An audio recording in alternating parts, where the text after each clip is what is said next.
Here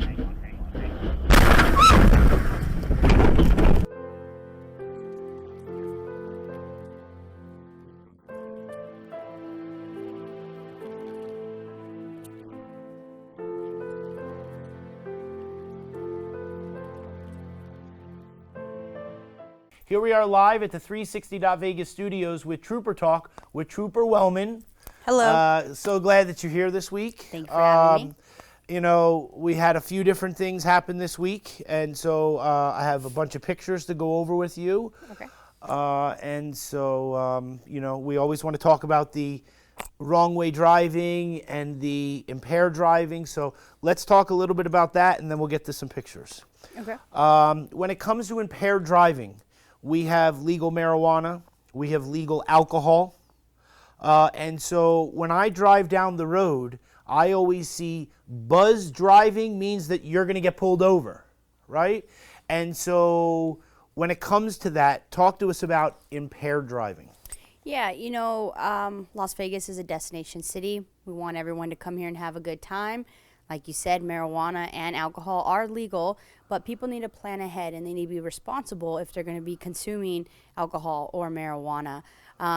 We have a lot of different resources such as Uber, Lyft, taxis, buses, as well as you can use your family and friends. So there is never an excuse or a good reason ever to drive impaired.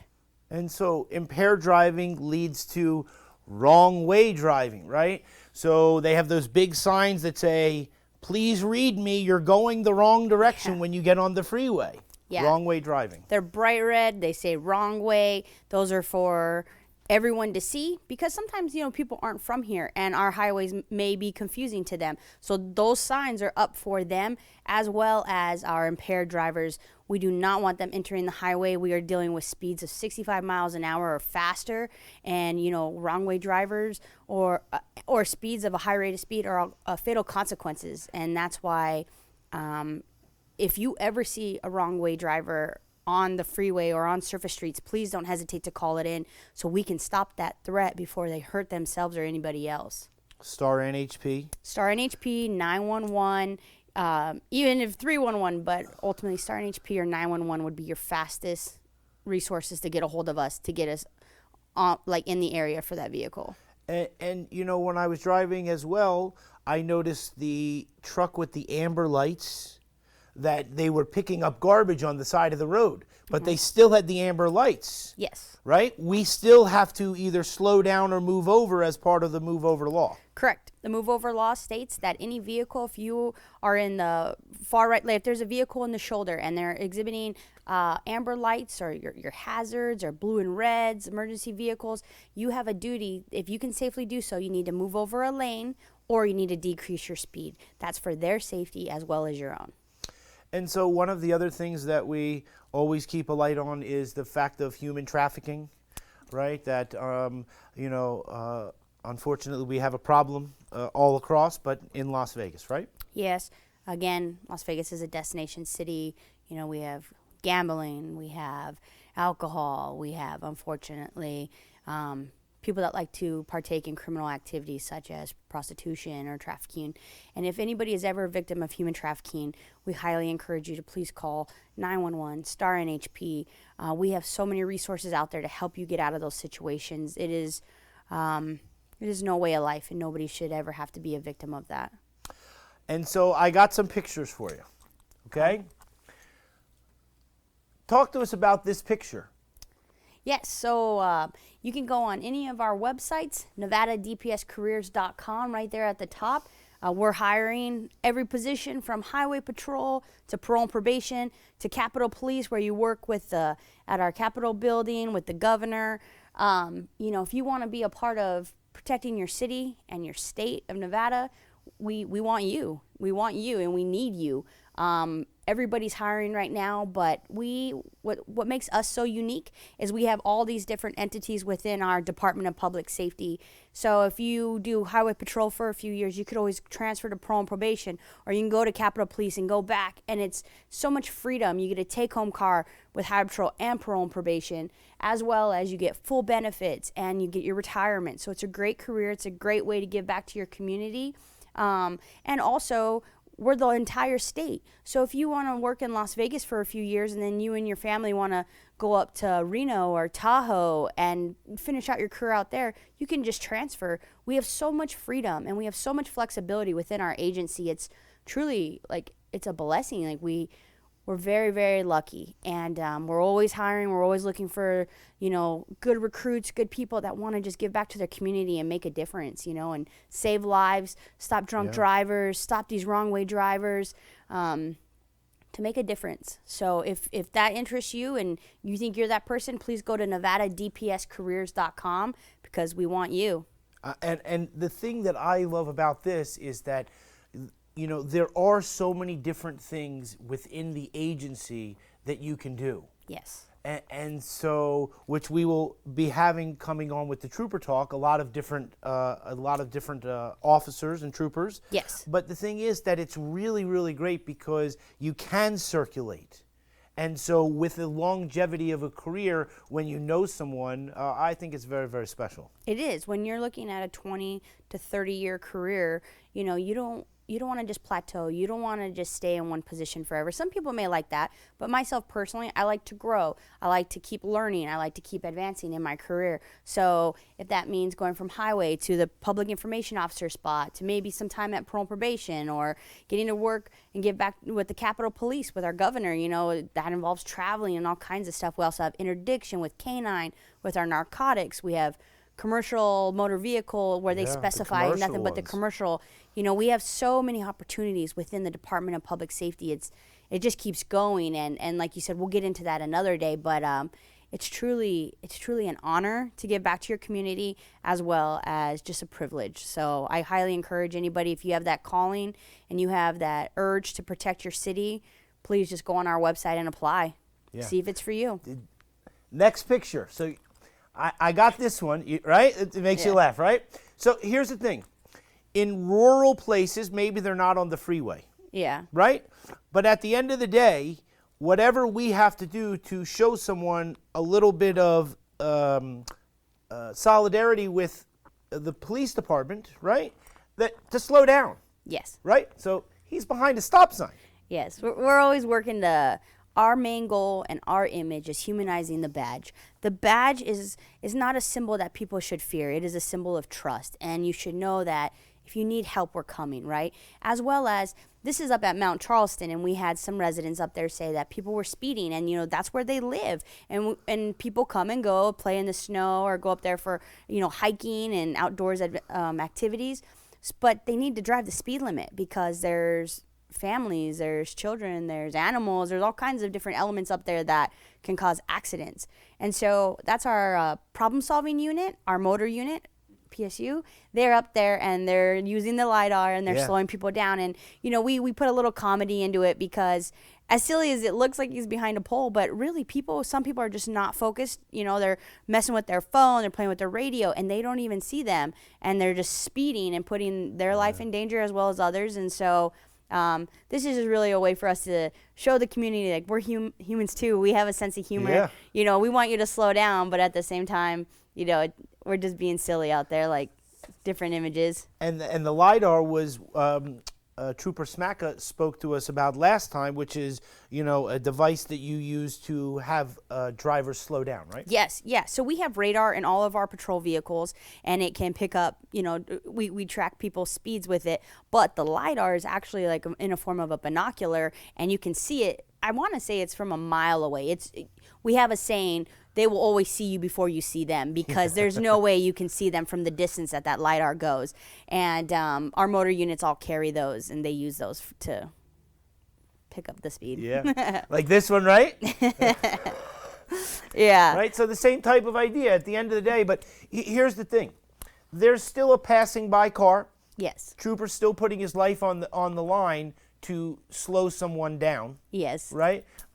Jokingly or not in that type of way, but he's still doing what he's doing, right? With this one, it's like if a car is driving by, it catches their eye, and we're serving our purpose. We're there for presence, and if it caused them to slow down to look and say, what is he doing? Like, why is he behind that wheel? Then we served our point, right? Like, Right. it slowed them down. They decreased their speed. Maybe they got a giggle out of it, as well as if they didn't, well, then he got your speed. And so his partner's probably waiting down the road for you. So, so everybody should just slow down. Slow down. All right, next one. All right, so this one I got a little video for you. Okay. All right, so let's play the video. So the trooper is driving down the road. And so this is a common occurrence. Talk us through it. It is. It is. Whether you're on a motorcycle or in a vehicle, unfortunately, people, you know, again, I don't know if it's distracted driving, if they were in the blind spot, you know, always take that extra second. If you use your mirrors, that obviously use your mirrors, but take that extra second to just fully look to see if there's a car next to you. Because I know, myself included, I rely on the little sensor on my window, on my mirrors, because, you know, as technology is progressing, but just take that extra second and just look to make sure there's actually nobody there, because right here is a prime example. Let's play that video again while we're continuing to talk. Yeah, so this trooper was just patrolling, and if you actually watch the RAV4, they don't even, I don't believe they don't even signal. They're just coming over. So right there shows you that they did not pre-plan this. They were not thinking ahead like, hey, let me signal, let me make sure it's safe to do so before I merge over. They were just going. And it could have costed him his life. Like, that fast, it could have cost him his life. 1, 2, 3. Yes. Yeah. Let's go to the next picture, which is why I put this one, which is the motorcycle. Now, when we have a car or a truck or whatever, you know, something that has a little bit more protection, when you're in a motorcycle, there's zero protection. Correct. And that's why it's, I mean, I don't know what word else to say, but it's insane when I see some of these motorcycles and at the speeds they ride at, because it takes one pothole, it takes one rock, it takes one oil strip in the roadway, and that bike is gone, you know, and you're being ejected from that bike. And it's like, is it worth it? You know, the risk to the reward, like, is it worth it going fast to get that thrill?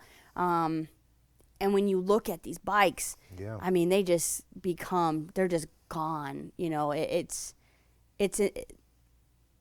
hard to find words for it when you go on a scene like this, not only because of the individual involved, but then you look at the motorcycle and you just like start painting the picture of what just happened, and you try to visualize how fast they were going and what happened, and you put yourself in their shoes and you're like, I wonder what they were thinking as it was happening, and then you instantly feel sick to your stomach. And then all you can do, myself included, is show images. Look at the shoe. Like, this is someone's life. Like, they lost their look at the life. shoe, right. For what?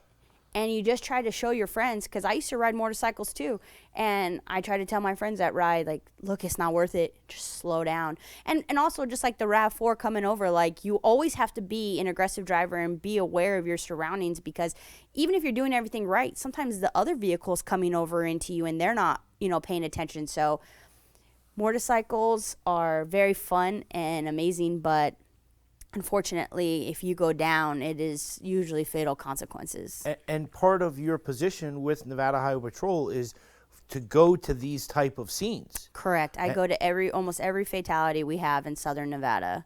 And the human side that, you know, you take home, you know, which we haven't talked about, but I mean, you know, that's something you live with every day, you know, to see these scenes. Yeah, and like, you know, Neil, I don't know if there's anything worse than when the family shows up on scene and their loved one is there, and I have to look at their family and talk to them and try to comfort them, and there's nothing I can say or do that will comfort them, honestly, because I can't give them their loved one back, you know, and all I can do is try to explain what happened and offer any kind of comfort that maybe they need. Maybe that's a ride home, maybe that's helping tell their family what happened, maybe that's showing up at the funeral to show them that I care, and that wasn't just another fatal crash to me. Like, that's a person, and that was a life.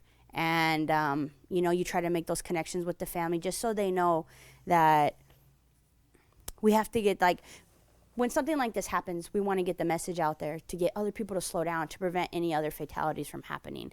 And because we don't want it gives a purpose to the family as well. You know what I mean? Like, Yeah. like they lost their loved one, but now they're maybe going to give back and tell people the story as much as it hurts, just so that they can maybe save a life themselves. And we do the same thing as the officers. So We want to save lives. we want to save I mean, lives. that's it. the most important thing. And so that's why in the Trooper Talk, I want to keep showing more of these pictures, because I'm hoping that somebody's going to see these pictures and go, you know, I drive a motorcycle and I want to go, you know, a little bit slower. You know what I'm saying? No, yeah. And I know we can't show the bodies, and I don't wish anybody to see the bodies, but it's like, look at the shoe. Look at the shoe in the photo, and it automatically makes you go, that was a person. That was a person. It's not just a bike. There's a person there. Something happened, and it's like, it's very traumatic, you know, and it's devastating. Devastating. All right, let's go to the next one. So this one here, you know, at the end of the day, an automobile can have the same type of consequences, right? Speed Yes. kills, you know, driving recklessly, you know what I mean? All that type of stuff, right? Yes. You know, our vehicles, the more and more we get advanced, they are meant to, like, condense so that way it actually protects you, and the way the airbags come out and stuff. But when you go on a scene, I don't know which one this one's from, if this is a fatality or not, but sometimes it looks more dramatic than it needs to, but that's the way our cars are made nowadays. Yeah. It's supposed to absorb that impact so that it protects you. So maybe in this one, because it doesn't look too bad, right? Like maybe somebody survived. Maybe, but it also looks like it could have been a head-on. Right. And possibly if it was a wrong way on a head-on. So, Still not somewhere we want to be. no, not at all. All right, let's go to the next picture. So the same type of idea here, right? Yes. And Yes. so this is something you see on a common, you know, Yeah, common so occurrence. instantly looking at this one, I can probably tell you 95% that a vehicle went head-on with this truck. And it looks like they tried to swerve at the last second to avoid, and they just hit him on driver's side. And it's disgusting. It Just should never have devastating, happened. right? Yeah. Devastating. It should never have happened. Yeah. Next picture. So this one, you know, I wanted to talk about the fact that you work closely with, you know, the fire and the EMS and all that type of stuff. And, you know, we don't talk so much about them, but, you know, Yeah. they share the same things that you share, you know, when you 100%. go into something like this. And, you know, there's a Nevada Highway Patrolman there that, you know, saw this, right? Whatever scene this was, they came there, and this is horrific. Yeah. You know, we couldn't do our job without our partners, the fire departments, the emergency medical, EMS, like the ambulances, American, like AMR.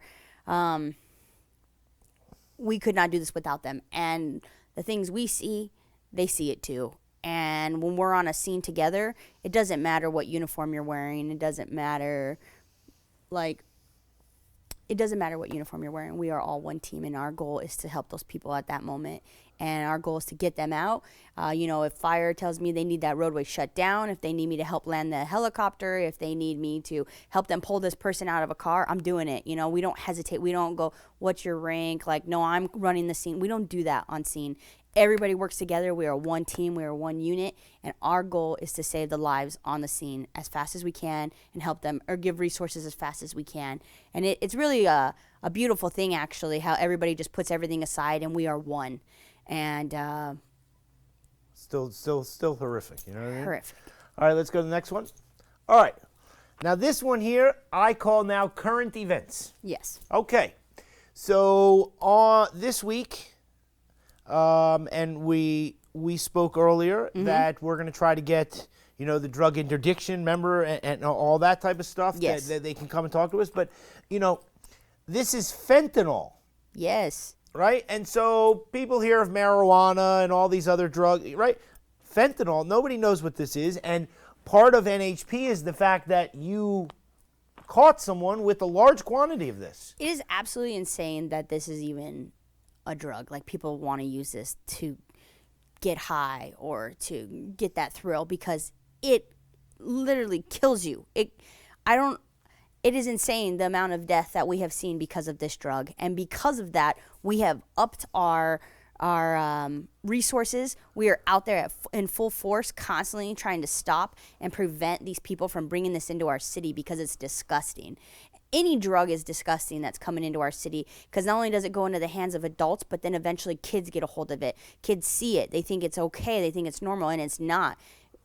This, and I keep saying it, but it's fatal consequences. Yeah. Like, there is no reason for this.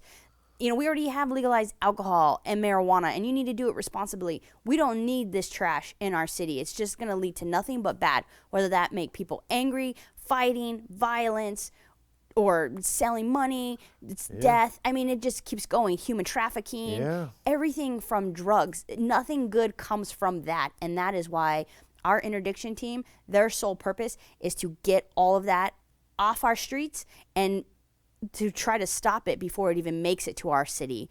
They work all the time. They always are doing call outs. We have our own canine dogs. And again, you're going to meet them soon. They're an amazing team, and they do great, great work for our city. And this is just a portion, like a fraction of what they do. If I could show you all of their pictures and their stops, it's truly amazing. They make a difference. So it's great. Amazing, right? Let's go to the next picture. Like this. Yes. Right? Holy smokes. And this was just a cold stop. A cold stop is where it was just a traffic stop. They literally just stopped the car for, I don't know if it was speed. We can talk to them when they come in. But it was just something, just basic traffic infraction. Stopped the car. Driver was acting suspicious. And through their training and experience, they furthered the investigation, and it was insane. This is from the drug interdiction team, right? Posted on the NHP Facebook page, right? Yep. Our canine dog Goldie alerted to it, and the reward was tremendous. We got that off. They got that off the road, and they prevented that from getting into our streets, our schools, our city. That's what I'm talking about. Like, that's what it's about right there, making a difference. And so that's why, on this here of the current events, I wanted to give everybody a little bit of excitement to when we come in with all the different troopers and the different teams, because it's all part of NHP. And it comes back to the beginning of the careers. And that's why in this story of this week, I wanted to showcase all the different things of NHP. Yeah, so we all have our purpose, right? We all have our main focus, but ultimately everybody's goal is to make our city safer and a safe place to live in, and to just make a difference, give back. And but we all have our primary purpose and focus, and this is our interdiction team, and they do phenomenal work. They do great work. We thank you for the Trooper Talk this week. We want to end with all the different things, and it's very, very important. We also want to bring a little bit of light to Trooper May. That unfortunately lost his life, a dear friend of yours. Yeah. And so we always just want to have that in light. Anything you want to say on that? We just appreciate the community's support. I know that we laid Trooper May to rest last week, but it's still fresh in our hearts and in our agency, as well as his family. And the support is still coming in full force, and we are just so grateful for that. We love this city, this entire state, and we just thank them for being there for us through this difficult time. And we're getting through it. His family's getting through it. We're all coming together, and we couldn't have done it without them. So thank you to the city of Nevada, or the state of Nevada. State of Nevada. Trooper Wellman, thank you very much. We'll see you next week on Trooper Talk, and we'll say goodbye to everybody. We'll see you real soon.